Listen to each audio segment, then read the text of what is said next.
I can say is that the government, Ministry of Commerce, other ministries have spent a lot of time in engaging with various stakeholders, various sectors, with the larger companies, with the mid-sized companies, with the smaller companies. They spent a lot of time in engaging to try and understand what the issues are. And the level of detailing that they have done is very good. And the reason they have done this is so that they can adequately project what the opportunities are, how do you position India, and also adequately represent the interests of the Indian companies. So I do believe that a lot of work, a lot of effort has gone into this. So I'm not very concerned that anything that the government does, and if they eventually sign, they will only do it. They have a very clear understanding of what the issues are, and they'll only do it if it's a fair deal.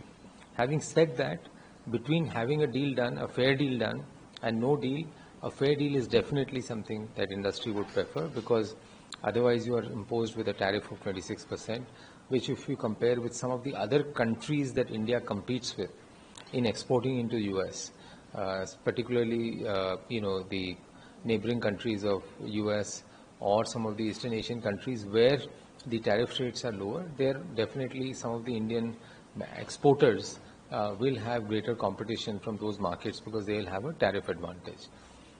So I would say if it's a fair deal, on balance, Indian industry is very keen that the deal gets done because of the tariff issues, but only if it is in the broader interest of India.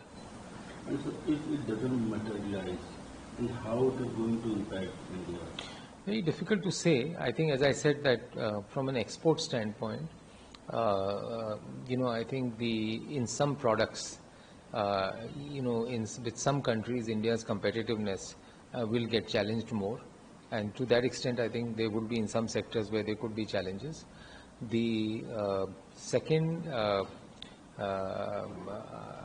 would say at least on the, a trade deal also reflects a broader understanding between two countries, that there is a strategic economic interest, joint economic interest that needs to be pursued. So if a trade deal gets signed, then I think the economic cooperation overall just increases. I think that may also, in particular with US, if it's not signed, I think it will take a few steps back.